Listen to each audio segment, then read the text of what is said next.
140 millions de francs CFA, c'est le 140 millions de francs CFA, c'est le coût total d'un don en équipement offert par l'ambassade des États-Unis au service central de lutte contre le terrorisme au Niger. Détail dans cette édition. Accélérons la protection des enfants, l'autonomisation des jeunes filles et l'égalité des chances d'ici 2030 au Niger. C'est autour de ce thème qui a été célébré la journée de l'enfant africain édition 2017. Détail également dans cette édition. Vendredi 16 juin 2017, messieurs, dames, bonsoir et bienvenue à ces 19h45 de la télévision Labari. Bonne rupture également à vous. 19h45 que nous débutons avec cette interpellation du syndicat unique de la santé et de l'action sociale à l'endroit du ministre de la Santé publique, le Ben Sizas, réuni en session ordinaire le samedi 10 juin 2017. S'est penché sur, entre autres points inscrits à l'ordre du jour, la nomination du directeur général de l'École nationale de santé publique NSP de Zender. Un rappel, depuis 1965 jusqu'à votre époque, les NSP ont toujours été dirigés par un cadre de la santé qui a les compétences requises d'assurer le contrôle de toutes les filières de formation, comme l'indique l'une des attributions du directeur général. Monsieur le ministre, la nomination du nouveau directeur général de l'NSP de Zender, école de formation initiale de tout agent de santé, dont vous, est une erreur que le CISAS ne saurait digérer. La jurisprudence étant une source de droit, la nomination d'un tel directeur général est une violation à la règle qui fait la promotion des agents de santé. C'est après une telle analyse que le Ben Sizas vous notifie son mécontentement au regard d'une telle provocation outrageuse à l'ensemble des agents de santé au sein desquels vous tirez votre provenance professionnelle.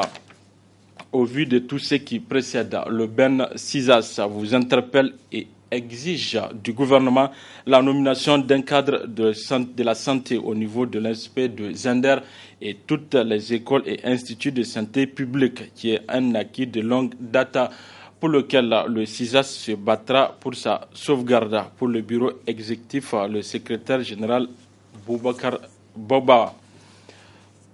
Sur un autre plan, l'ambassade des États-Unis a offert ce matin un don en équipement au service de lutte contre le terrorisme, un geste qui marque la collaboration fructueuse entre le bureau régional de la sécurité de l'ambassade américaine et le service central de lutte contre le terrorisme au Niger. Le compte-rendu de cette cérémonie, c'est avec Asma Oussedou et Chebou Dissou. 8 combinaisons, plus 9 casques anti-bombes, canons dislocateurs Royal Arm, détecteurs de métaux CUIA, système de radiographie au rayon X. Tels sont les matériels offerts au service central de lutte contre le terrorisme par l'ambassade des États-Unis, d'une valeur de 249 millions de dollars, qui équivaut à 140 millions de francs CFA.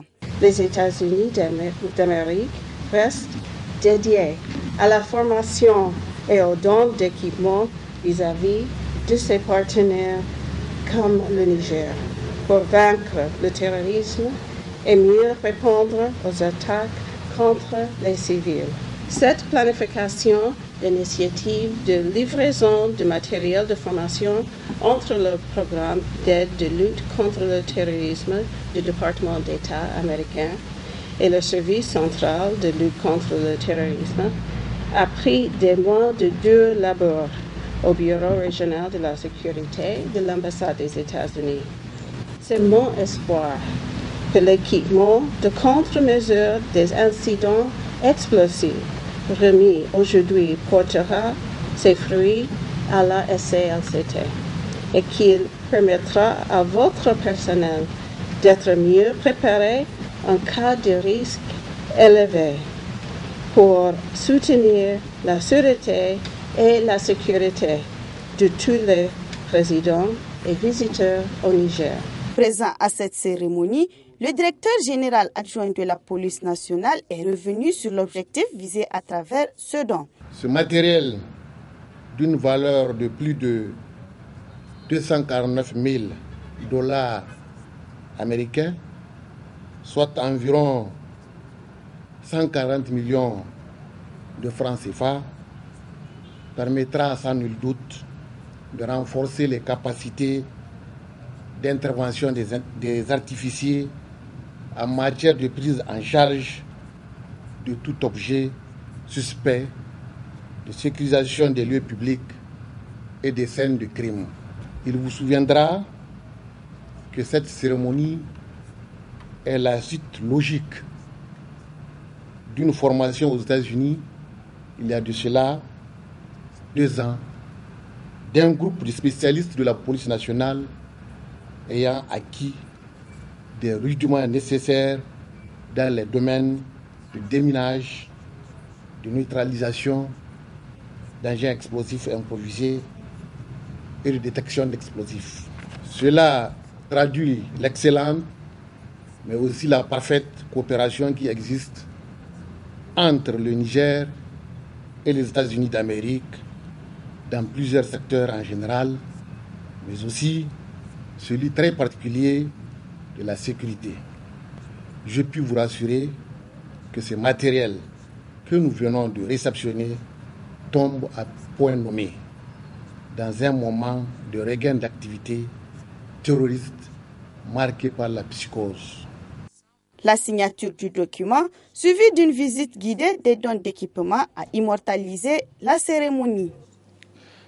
Le local du Fonds de solidarité africaine a servi de cadre ce vendredi pour la cérémonie de signature d'une convention entre le FSA et certains partenaires qui décident de travailler ensemble sur le directeur général du Fonds de solidarité africaine qui a présidé la dite cérémonie. Le compte-rendu de Nafis Hassan et Nasser Sedou.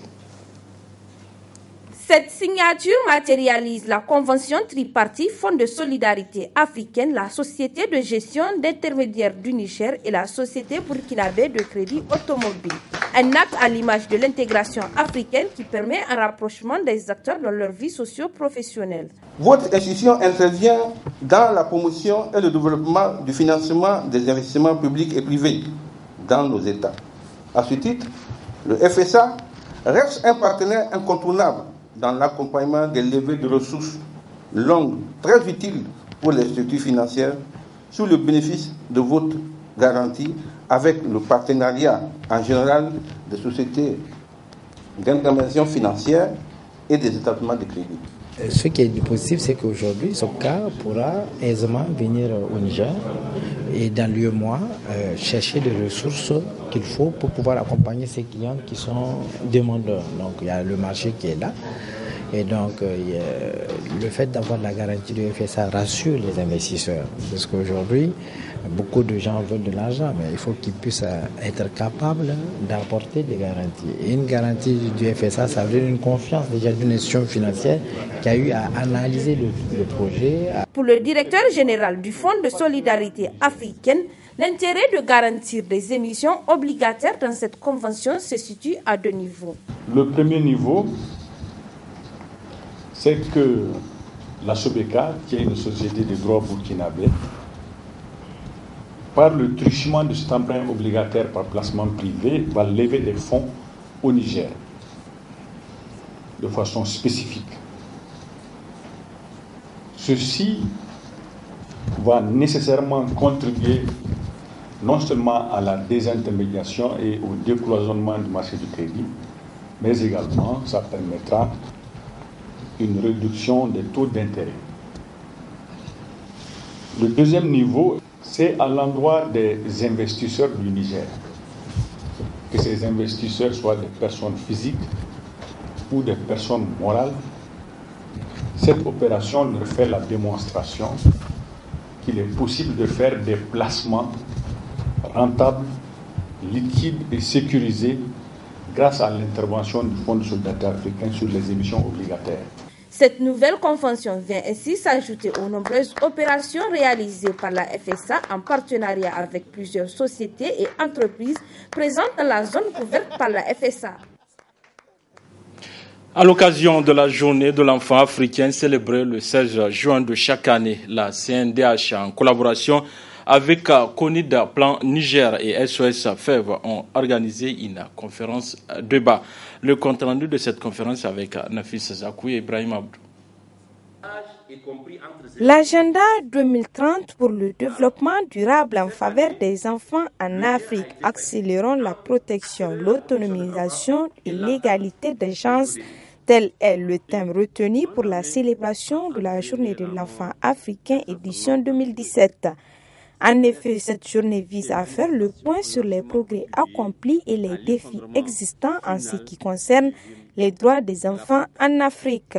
La commémoration de cette journée historique permet de faire le point sur les progrès accomplis et les défis existants en ce qui concerne les droits des enfants en Afrique, en vue d'assurer leur pleine réalisation.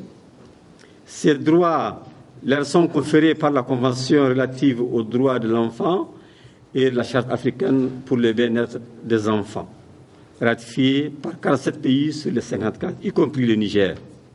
Cette édition 2017 de la Journée de l'enfant africain revêt un cachet particulier pour la CNDH, institution de la République chargée de promouvoir et de protéger les droits humains sur l'ensemble du territoire national.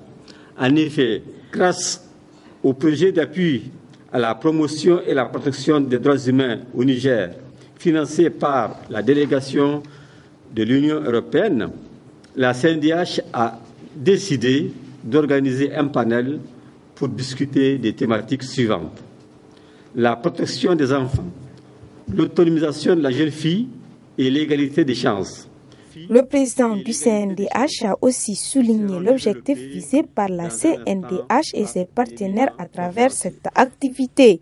L'objectif visé par la CNDH et ses partenaires à travers cette activité est de réunir tous les acteurs œuvrant en faveur des droits de l'enfant nigérien pour, d'une part, faire la situation de ces droits et, d'autre part, formuler des recommandations qui seront transmises au gouvernement en vue de l'atteinte des ODD 4 et 5 d'ici 2030.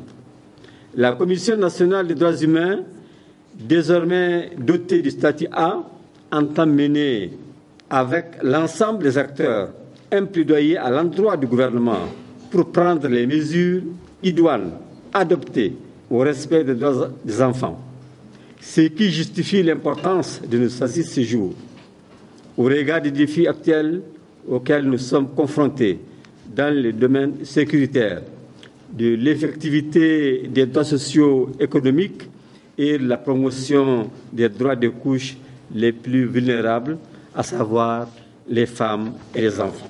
Dans le cadre de la célébration de cette journée, une conférence débat est organisée par la CNDH en collaboration avec Plan Niger, CONID Niger et SOS-FEV avec l'appui financier de l'Union européenne. Les parents négligents qui ne s'occupent pas de la protection de leurs enfants les laissent aller jouer où bon les semble. C'est pourquoi certains de ces enfants n'ont trouvé mieux que des lieux insalubres et sous des fils à haute tension, comme un terrain de jeu avec tous les dangers que cela comporte. Le reportage de Ismaël Moumouni et Halidou Brema. Innocents et fragiles, ces enfants, pour se faire plaisir, ne tiennent pas compte de l'insalubrité ni de l'insécurité de leurs heures de jeu, raison pour laquelle ces innocents n'ont trouvé mieux que de faire des balançoires sous ces hautes tensions jonchées d'ordures.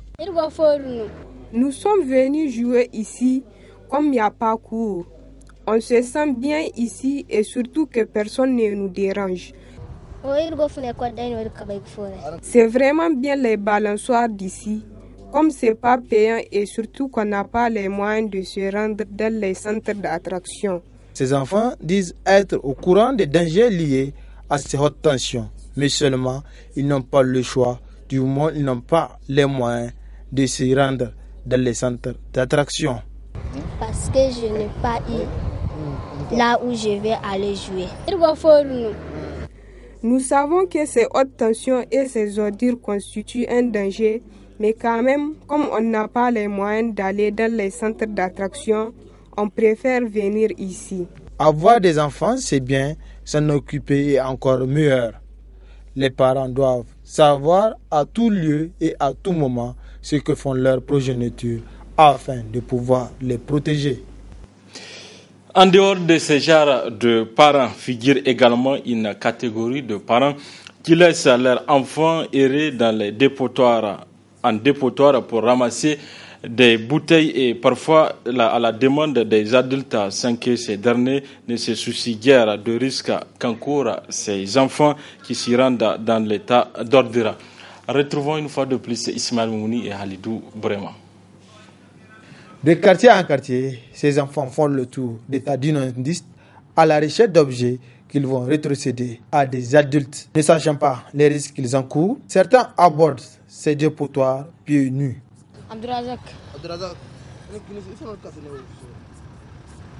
Je suis venu chercher des bouteilles pour aller vendre afin que je puisse subvenir à mes petits besoins pendant les vacances. Mes parents sont au courant de ce que je fais. Ils savent que je viens très souvent sur les ordures pour ramasser des bouteilles que je vends à environ 25 francs l'unité.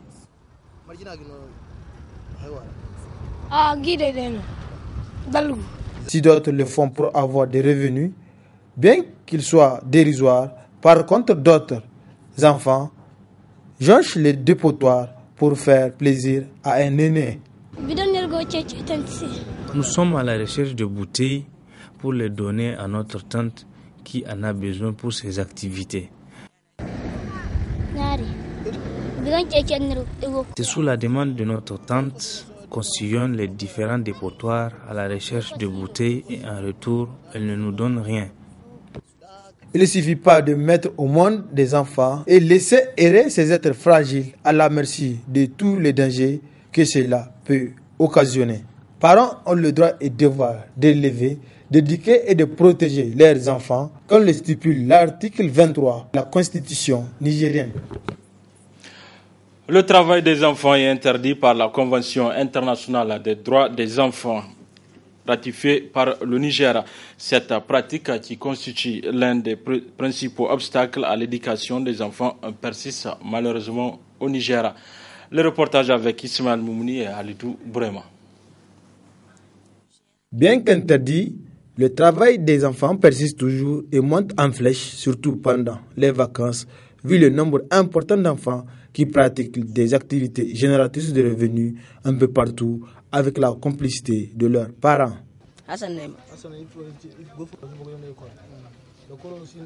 Je pratique cette activité durant les vacances qui me rapporte 4 000 francs par jour. Et j'ai la bénédiction de mes parents qui me soutiennent à 100% dans cette vente de noix d'oum. Si certains travaillent juste durant les vacances, d'autres le font pendant toute l'année, à l'image de ce petit garçon d'à peine 8 ans qui n'a pas eu la chance d'être inscrit à l'école, qui parcourt une longue distance pour se rendre dans le marché avec tous les risques que ça encourt pour payer des articles en vue de les revendre.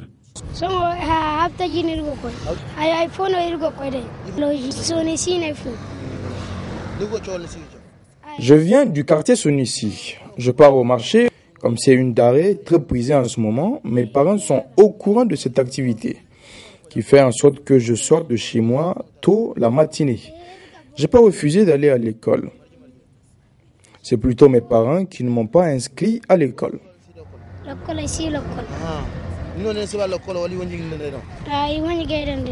La Convention aux droits de l'enfant de 1989 stipule que l'enfant doit être protégé contre l'exploitation économique et d'être astreint à aucun travail comportant des risques et d'être protégé contre toute forme d'exploitation.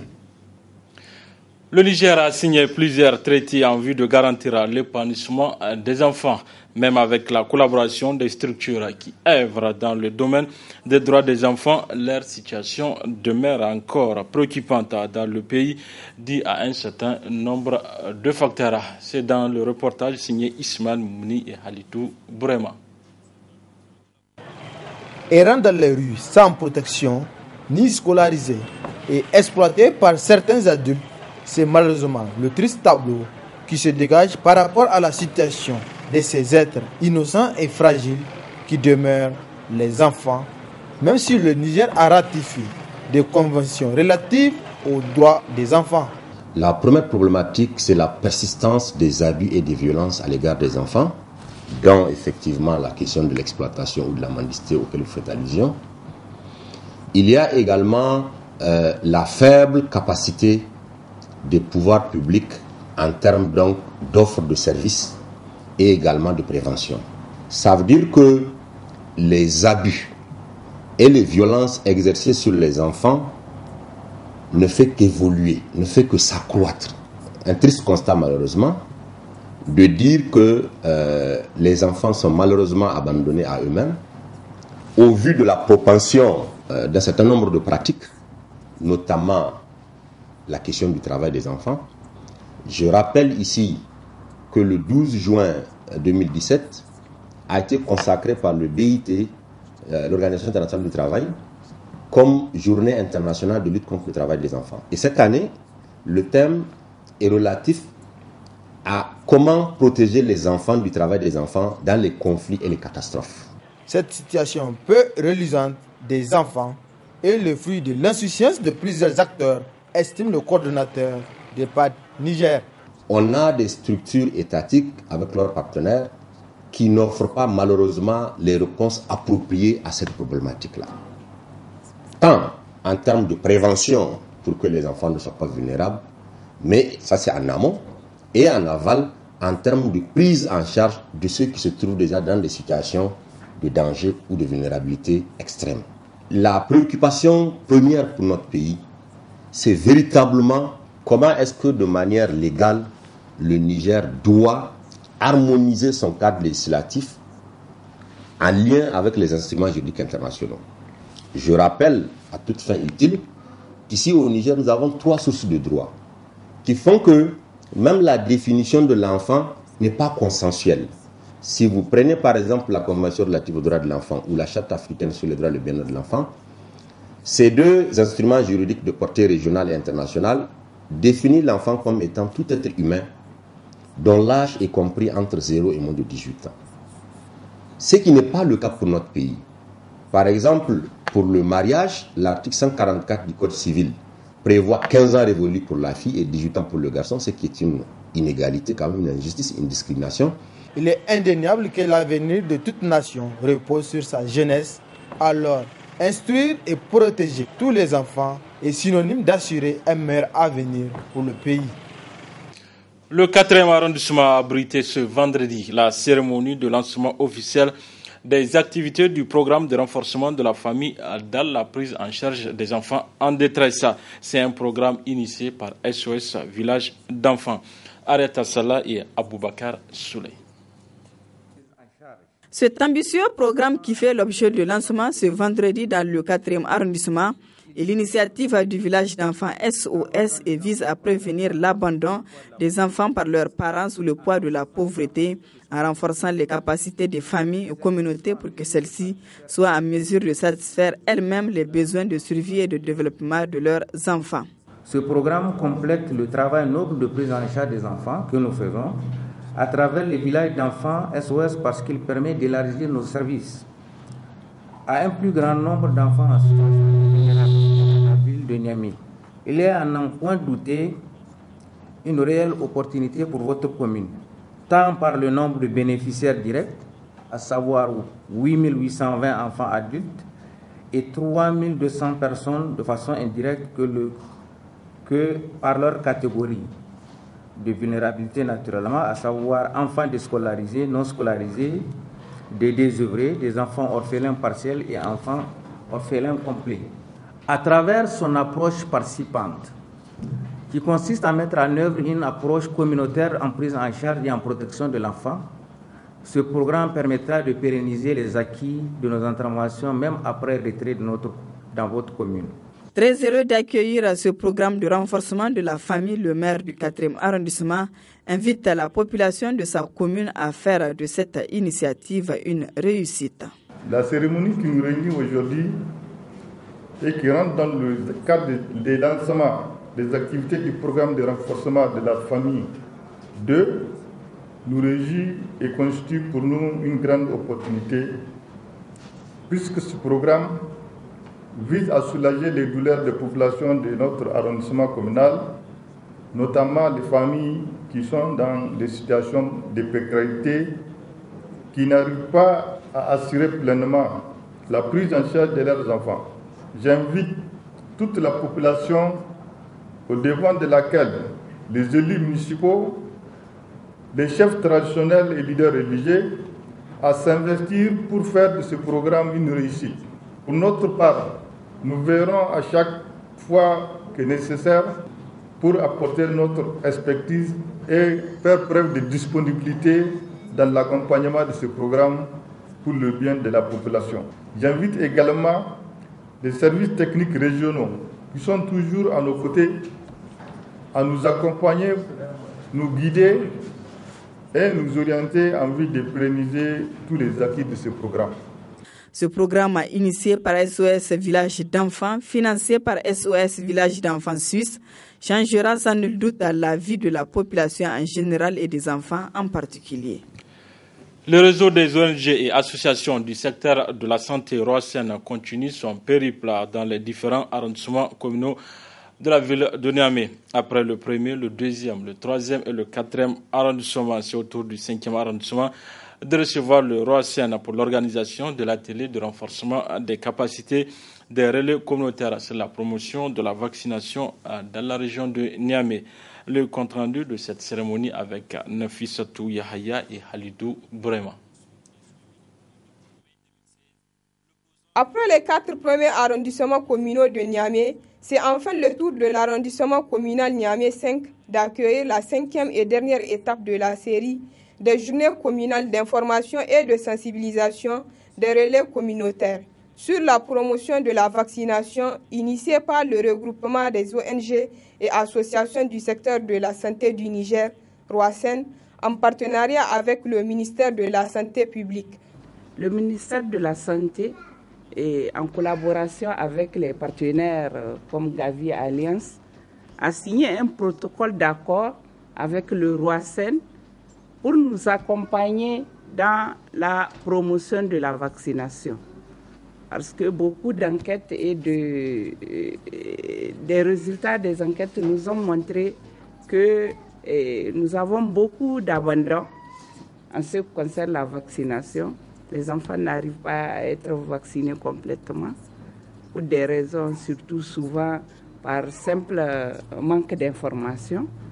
Et c'est dans ce cadre que le ministère de la Santé, avec l'ADI, à travers l'ADI, a signé ce protocole d'accord.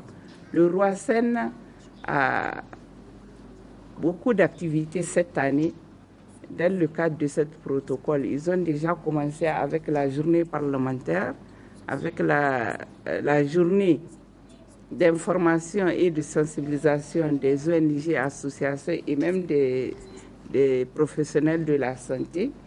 Et on a eu un atelier de planification et de toutes les 8 régions pour leur permettre aussi de faire la même activité qu'on est en train de faire.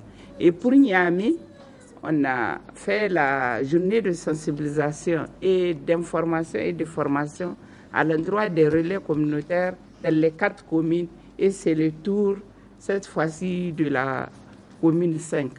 Occasion pour le secrétaire général du 5e arrondissement de saluer l'initiative et de rappeler combien il est important de renforcer les capacités de ces femmes relais afin de mettre la population à l'abri de certaines maladies.